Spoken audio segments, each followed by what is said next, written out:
Buenos días a todos y todas. Soy Juan Camilo Gutiérrez, estudiante del doctorado en Salud Pública. Voy a exponerles la lectura La noción de salud pública, consecuencias de la polisemia.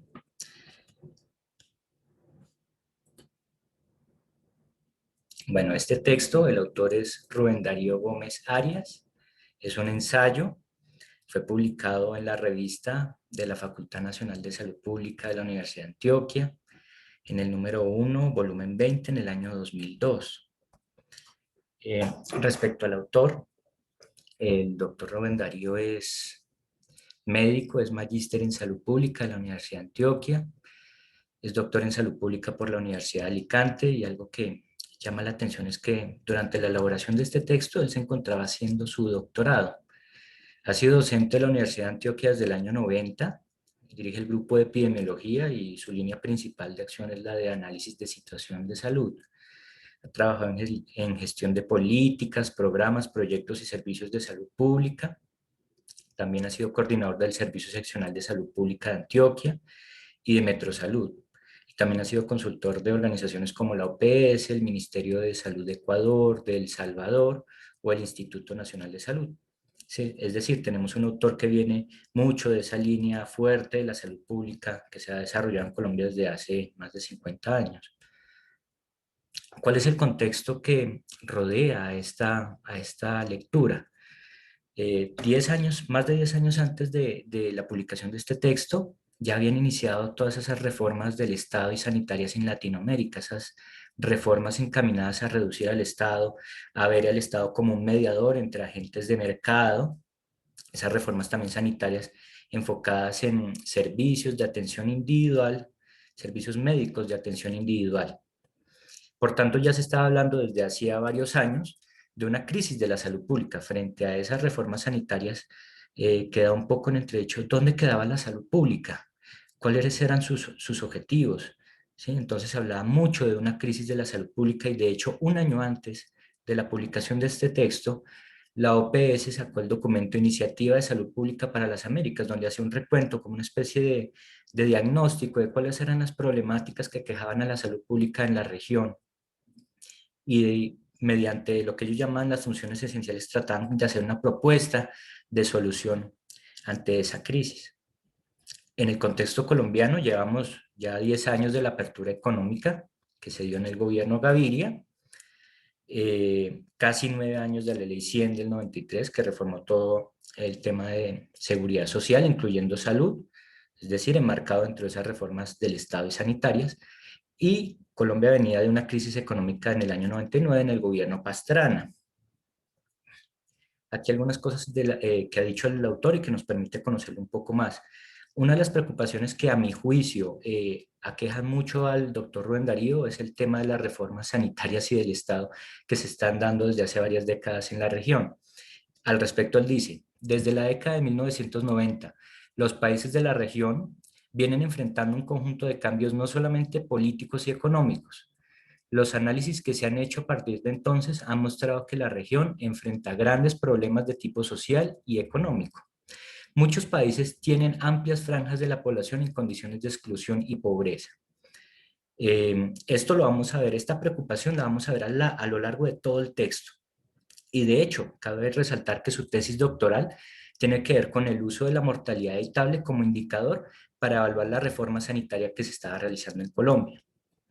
Por otro lado, el autor considera que la salud pública es un ámbito particularmente amplio de experiencias humanas, estrechamente relacionadas con las necesidades fundamentales de la población y con el desarrollo social integral.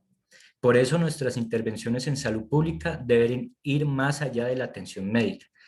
Es decir, yo enmarcaría a este autor en lo que él llama, esa categoría que él utiliza de corrientes holísticas de la salud pública, que realmente son bastante heterogéneas, reúnen un gran grupo de miradas, pero que van, un hilo conductores que van más allá de la mirada individual y medicalizada.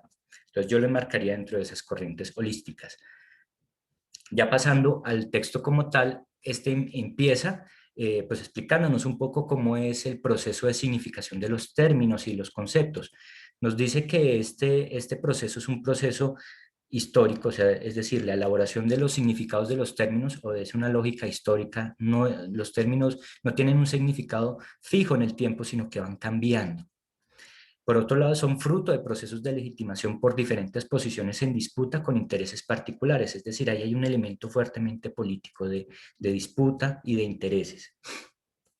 Ya en el campo de la salud pública como noción moderna, podríamos decir que depende mucho de lo que entendemos también como salud-enfermedad. Esa noción binaria, complementaria, salud-enfermedad, influye mucho en lo que entendemos como salud pública. Todas estas nociones, salud pública, salud, enfermedad, como lo mencioné, son históricamente construidas y por lo tanto contingentes. Dan respuesta a núcleos de poder alrededor de imaginarios e intereses, es decir, hay un componente político. De ahí que no podemos decir que solo hay un significado de la noción de salud pública, hay múltiples significados, es decir, hay una polisemia. El autor enmarca esos múltiples significados en dos grandes grupos, unas miradas medicalizadas individuales y otras miradas que llama holísticas. De ahí que haya tres grandes grupos de significados de la salud pública. La salud pública como saber, la salud pública como quehacer y la salud pública como fenómeno colectivo. Ahora bien, la salud pública como saber es un cuerpo de conocimientos que se enfoca en la comprensión y explicación de la salud de los grupos humanos. Es un espacio cargado de contenidos ideológicos, científicos y tecnológicos. Es decir, la salud pública se puede entender como una disciplina de conocimientos que son legitimados y reglamentados. Esto tiene algunas implicaciones, como son la exclusión de conocimientos que no considera como válidos. El autor cita el ejemplo del saber popular o de aquellos individuos que no son legos en el manejo de estos saberes. Por otro lado, algo que me llamó también la atención de la lectura, al ser una disciplina, estos conocimientos pueden convertirse en un bien de mercado, pueden ser comercializados, se convierten en un bien en sí mismo. Por otro lado, el autor enmarca dentro de la salud pública como saber diferentes conceptualizaciones en disputa de salud pública, una conceptualización medicalizada, otra holística y una liberal. Todas estas conceptualizaciones surgen en momentos específicos, han tenido momentos de hegemonía y se encuentran en disputa y en tensión entre ellas. La concepción medicalizada surge de la mano de la medicina organicista y empirista que se da alrededor del siglo XVIII en los países europeos capitalistas. Se apoya mucho en la epidemiología y en el desarrollo de los métodos estadísticos. Se enfoca sobre todo en el individuo enfermo y en el riesgo individual. Y busca la ausencia de la enfermedad en la sociedad con fines utilitaristas. Recordemos que se da sobre todo en países capitalistas donde necesitamos poblaciones sanas para poder producir y generar riqueza y acumulación. La conceptualización holística, por su lado, tiene su auge, su mayor auge en el periodo de posguerra, después de la Segunda Guerra Mundial, cuando surgen los llamados estados de bienestar en Europa. Todo ese auge que se dio en ese momento y en décadas posteriores del desarrollo, la Alianza para el Progreso aquí en Latinoamérica, etc. Y homologa la salud al bienestar y al desarrollo, o sea, los considera lo mismo. Recordemos la definición que tiene la OMS de lo que es salud. Y considera o tiene en consideración las complejidades que no son fraccionables de la calidad de vida, es decir, la calidad de vida es un todo que no se puede fraccionar y es una realidad compleja. Por otro lado, la conceptualización liberal tiene su auge en las últimas décadas del siglo XX. Es promovida por organismos financieros y capitales internacionales como el BID o el Banco Mundial. Considera la salud como un bien de mercado, es decir, se enmarca dentro de eso que es la prestación de servicios médicos individuales, por ahí se va. Y los problemas de salud, por tanto, son fruto de estilos de vida insaludables, estilos de vida que son libremente asumidos por el individuo, es decir, que son estilos de vida autónomos, de decisiones autónomas y son individuales. Con estas conceptualizaciones, el autor enmarca 4 corrientes de compromiso teórico de la salud pública como saber. Una corriente que es epidemiológica positivista, que se centra en las enfermedades como un fenómeno medible, mesurable y comprensible mediante los llamados métodos epidemiológicos. Obviamente esto es una conceptualización medicalizada individual. Una corriente, perdón, paternalista, que acepta la dimensión biopsicosocial del proceso vital y entiende la salud y la salud pública como una responsabilidad del Estado, pero que tiene poca coherencia teórica y que no le interesa o no aborda las causas estructurales de esos problemas sanitarios en la sociedad. Por otro lado, está la corriente holística, que generalmente surge de movimientos extraestatales, es decir, fuera del Estado. Se interesa mucho por la y la transdisciplinariedad, le preocupa mucho el desarrollo humano sostenible, la sostenibilidad ambiental, la equidad social y la participación de la sociedad civil. Y finalmente las corrientes neoliberales, que entienden la salud pública como un abordaje del Estado de aquellos servicios que por sus externalidades no pueden ser asumidos por un mercado de servicios individuales médicos. Dígase, por ejemplo, las vacunas, la vacunación. Por otro lado, tenemos la salud pública como práctica. Entonces, en la salud pública como práctica, el autor enmarca cuatro posibles miradas. La primera es la ocupación del salubrista. ¿Qué es lo que hace ese experto, ese lego, en esos conocimientos y saberes llamados salud pública? Entonces, se entiende que el salubrista se dedicaría a la administración estatal de servicios médicos, es decir, sería generalmente un funcionario público, y en este momento el salubrista está sufriendo una intrusión laboral por parte de otras disciplinas, como es la economía o la administración, sobre todo con las reformas actuales enfocadas mucho en la contención del gasto, en la eficiencia, en el riesgo financiero y en la acumulación. Por otro lado está la gestión estatal de oferta de servicios de salud, que es básicamente un modelo médico fragmentado, pero que utiliza tecnologías no médicas, como puede ser la promoción social o el saneamiento, y que tiene una serie de dificultades para la transdisciplinariedad y la transectorialidad, por cuanto pueden haber diferentes intereses que no siempre van hacia el mismo lado, y que además está amenazado por estas políticas y estas reformas que reducen el Estado.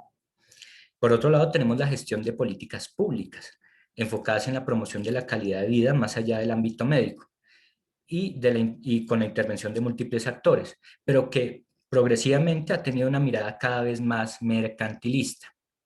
Finalmente, tenemos la respuesta social organizada, donde hay una participación libre, consciente y proactiva de las comunidades en decisiones sobre la calidad de vida. Le preocupa mucho el consenso colectivo de las mayorías y el desarrollo de mecanismos de participación. Adicionalmente, el autor propone una serie de posiciones de replanteamiento del ejercicio de la salud pública. Una centrada en los valores aceptados por la sociedad en relación con la vida, los servicios de salud, la equidad, la justicia, las responsabilidades individuales y colectivas. Otro interesado en los intereses políticos, en el aprovechamiento y beneficio de recursos, la participación social y del Estado, y el interés por transformar o perpetuar las estructuras que dan origen a las inequidades. Y otro enfocado en el aprovechamiento de aquellos avances técnicos médicos o de otras disciplinas o ciencias, teniendo en cuenta diferentes consideraciones como la necesidad, la eficiencia, la pertinencia, aquellos responsables o sus competencias. Por otro lado, la salud pública como práctica son todas esas vivencias dentro de la experiencia vital inmersas en las demás condiciones sociales, representadas por el grupo como salud y aspectos relacionados con la misma. Está relacionada con la valoración de la calidad de vida, la capacidad y el derecho a disfrutar de la misma, valorada mediante elementos objetivos y subjetivos. Por otro lado, ya terminando el texto, el autor dice que la salud pública debe buscar una noción que vaya más allá de la disciplina, el ejercicio del hecho público, enmarcada en todos esos movimientos e iniciativas que se están dando en América Latina y que reivindican el derecho a la vida, el derecho al goce y al disfrute de la experiencia vital, por lo que el carácter ético y político de la salud pública toma aún más relevancia. Ya a manera de cierre, pues el autor nos propone que esta polisemia no es solamente un aspecto técnico, sino que involucra diferentes posturas éticas, conceptuales e ideológicas. La salud pública es un instrumento político con grandes repercusiones sobre el desarrollo no solo de políticas públicas, sino sobre el bienestar y la vida de amplios sectores de la población. Esto era lo que tenía por exponerles. Les agradezco mucho su atención. Y estas son las referencias bibliográficas que yo consulté para la elaboración de este texto. Les agradezco mucho.